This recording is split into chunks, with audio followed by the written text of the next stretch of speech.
전도서 5장 1절에서 7절 말씀 같이 읽겠습니다. 너는 하나님의 집에 들어갈 때 내 발을 삼갈지어다. 가까이 하여 말씀을 듣는 것이 우매한 자들이 재물 드리는 것보다 나으니 그들은 악을 행하면서도 깨닫지 못함이니라. 너는 하나님 앞에서 함부로 입을 열지 말며 급한 마음으로 말을 내지 말라. 하나님은 하늘에 계시고 너는 땅에 있음이니라. 그런즉 마땅히 말을 적게 할 것이라. 걱정이 많으면 꿈이 생기고 말이 많으면 우매한 자의 소리가 나타나느니라. 내가 하나님께서 송하거든 갚기를 더디게 하지 말라. 하나님은 우매한 자들을 기뻐하지 아니하시나니 서원한 것을 갚으라. 서원하고 갚지 아니하는 것보다 서원하지 아니하는 것이 더 나으니 내 입으로 내 육체가 범죄하게 하지 말라. 사자 앞에서 내가 서원한 것이 실수라고 말하지 말라. 어찌 하나님께서 내 목소리로 말미암아 진노하사 내 손으로 한 것을 멸하시게 하랴. 꿈이 많으면 헛된 일들이 많아지고 말이 많아도 그러하니 오직 너는 하나님을 경외할지니라. 아멘. 전도서 5장 말씀을 이제 펴면 어떻게 해야 된다라는 말씀들이 있습니다. 설교의 한 부분이라고 할 수 있죠. 전도서는 이 가톨릭 성경에서도 그런 것처럼 설교자, 가르치는 사람 이런 또 의미가 가지고 있기 때문에 깨달은 것을 다음 세대에게 성도들에게 주기 위해서 애쓰는 모습도 보게 되는데요. 오늘 말씀은 주로 예배와 서원과 관련이 있습니다. 먼저 5장 1절 말씀을 보면 하나님의 집에 들어갈 때, 다른 말로 예배하러 갈 때 어떤 자세를 가져야 할 것인가를 먼저 이야기합니다. 자, 하나님에 들어갈 때 이 솔로몬도 아버지가 하나님을 잘 믿는 사람이었기 때문에 어려서부터 예배를 드렸을 것입니다. 왕이 되는 그 과정에서는 하나님 앞에 1000번제로 예배를 드린 사람으로 유명하죠. 그래서 예배하면 할 말이 또 솔로몬도 있습니다. 깨달은 것이 뭐냐면 그가 어릴 때 아무것도 모르는 채로 그냥 어린 아이의 마음으로 예배를 드리기도 했을 것이고 익숙하게 예배도 드렸을 터인데 이제 깨달음을 가졌다는 것입니다. 하나님의 집에 들어갈 때 예배할 때 너의 발을 삼갈지어다. 아주 발이라고 하는 것은 여기에서 아주 조심해서 한 걸음 한 걸음을 처음 걷는 걸음처럼 익숙함과 좀 반대되는 걸음으로 살펴라 라는 것이죠. 우리는 예배를 드리면서 아주 익숙하게 설교자나 성도들이 교회에 너무 익숙해질 수 있는데 이 부분을 조심해서 늘 처음 드리는 예배처럼 하나님 앞에 나아가는 것이 좋다라고 이야기를 하는 것입니다. 그리고 발을 삼갈지어다 라고 하고 나서 가까이 하여 말씀을 듣는 것이라고 이야기하고 있습니다. 하나님의 집에 왔는데 무엇과 가까이 해야 될까요?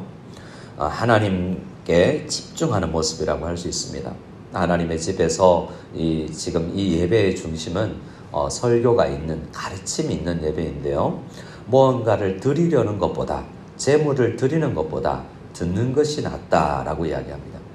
사무엘서에서도 이미 사무엘을 통해서 그것을 사울의 잘못된 예배, 하나님께 드리려고 많은 것 준비했는데요 라고 이야기하는 그에게 듣는 것이 드리는 것보다 더 중요하다라고 이야기했지 않습니까? 그래서 하나님을 가까이 하여 말씀을 잘 듣는 것이 하나님을 기쁘게 한다라는 것입니다. 이사야서 1장을 보면 당시 이스라엘 사람들이 얼마나 예배를 잘 드렸는지 외형적으로는요. 월삭, 처음 달이 맞이하면 예배를 드리고 안식일, 또 대회, 우리 교회 안에서도 얼마나 예배의 종류가 많습니까? 전 세계에서 한국이 예배 종류가 제일 많은 나라로 알려져 있어요. 일주일에 한 번 모이는 서구보다 새벽마다 모이고 수요일 모이고 금요일 구역 예배 모이며 얼마나 예배가 많습니까?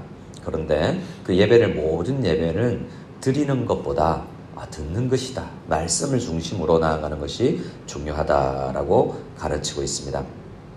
그러면 하나님께서 왜 우리를 이렇게 만나서 말씀을 듣기를 원하실까를 한번 생각해 볼 필요가 있습니다. 하나님은 사람들을 창조하지 않으셨을 수도 있고 창조하되 지금 순종하는 천사들처럼 타락하지 않고 전혀 불순종하는 우리 인간들처럼 말고 그냥 잘 잘 순종하는 존재들로만 만들 수도 있었을 텐데 지금 우리가 예배드리지 않아도 천사들 중에 날마다 하나님의 그 영광이 합당한 찬송과 영광을 돌리고 있지 않겠습니까? 그런 존재들만 만들어 놓으면 하나님께서 기쁘실 텐데 왜 사람을 만들었을까?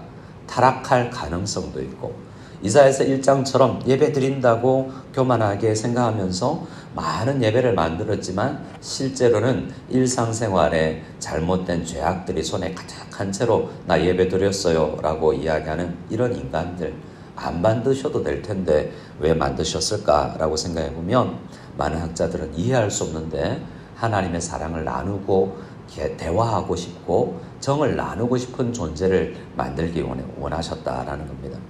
그래서 하나님의 사랑이 폭발하여 사람을 만드는 것으로 나타났고 그런데 사람들은 죄악을 행하면서 각기 제 길로 가버렸지만 우리 하나님은 계속해서 우리를 부르십니다. 예배 자리에서 만나서 내 말 좀 들어다오. 그러면서 함께 대화하며 함께 의견을 나누며 서로 우리를 빚어가기를 하나님의 형상으로 진짜 만들고자 했던 그 형상으로 빚어나가는 것을 원하신다는 것입니다. 그래서 하나님은 듣는 것을 중요하게 생각한다는 거죠. 그래서 오늘 말씀은 예배에서는 내 주장, 내 의견보다 우선 들으라, 말씀을 읽어라 라고 이야기합니다. 요한계시록에서는 뭐라고 이야기합니까? 말씀을 읽는 자들과 듣는 자들과 또 그 가운데 기록된 모든 것을 지키는 자가 복이 있다라는 거죠. 그래서 우리가 많은 것을 또 들으면 지키기도 힘들기 때문에 한 말씀 하시면 그 말씀 듣고 잘 지키려고 행하는 자세, 그 자세가 예배자에게 필요하다라는 것입니다. 2절 말씀에 넘어가기 전에 또 깨닫지 못한다는 말이 있는데요. 그래 듣고 깨닫는 것이 중요하다라는 말씀을 하고 나서 2절에 하나님 앞에서 함부로 입을 열지 말 것을 이야기합니다. 급한 마음으로 말을 함부로 내지 말라. 우린 교회 안에서 일상생활에서 후회하는 일, 아니 잘못 말해놓고 후회도 하지 않는 말이 얼마나 많습니까? 오늘 그런데 예배를 하나님 앞에 섰을 때는 일단 우리의 말수를 줄여야 된다라고 이야기합니다. 그리고 4절로 넘어가면 이제 서원의 문제를 이야기하죠. 서원은 어떤 면에서 예배 드리고 나가서 이제 하나님의 집에 들어가서 말씀을 듣고 하나님의 집을 나설 때의 일상생활의 자세를 이야기합니다. 아멘 하고 곧바로 엉뚱하게 살지 말고 하나님께 잘 들었으면 그 말씀대로 살겠습니다 라고 하나님 앞에 기도했으면 그렇게 살아야 되지 않겠니? 라고 우리에게 말씀하시죠. 그래서 4절 말씀에 내가 하나님께 서원하였거든 갚기를 더디게 하지 말라. 하나님은 우매한 자들을 기뻐하지 아니하시니 서원한 것을 갚으라 라고 이야기합니다. 이 갚는다는 것은 오늘 우리가 많이 사용하는 그 용어로 사용한다면 묵상을 하고 나서 적용이라고 알겠죠. 하나님 이렇게 오늘 말씀을 이렇게 이야기했으니 오늘 설교 예배에 대해서 이야기했으니 집에 돌아가서 내가 가정에서 예배의 자세에 대해서 이야기하겠습니다 라고 마음을 먹었으면 하라 라고 이야기하죠. 서원은 얼마나 많은 종류가 있습니까? 우리 자녀를 드리겠습니다. 내가 헌금을 드리겠습니다. 내 인생을 하나님께 바칩니다. 많은 서원을 하지만 그 젊었을 때의 서원을 생각하면서 내가 너무 어렵고 풋풋했구나 생각해버리고 치부해버리지 말씀을 지키려고 하는 그런 자세가 사라져 있지 않냐라고 우리는 오늘 말씀을 통해서 이 전도자, 이 솔로몬을 통해서 우리는 교훈을 받습니다. 그래서 5절 말씀에 서원하고 갚지 아니하는 것보다 차라리 서원하지 아니하는 것이 더 낫다라고 이야기합니다. 다행이다. 서원 안 해야 되겠구나. 이렇게 적용해야 되겠습니까? 예배 드리고 무채색으로 예배 자리를 떠나서는 되겠습니까? 하지 말라는 이야기는 아니지 않습니까? 하나님을 닮아가야 되겠다. 하나님 말씀 더 잘 읽어야 되겠다.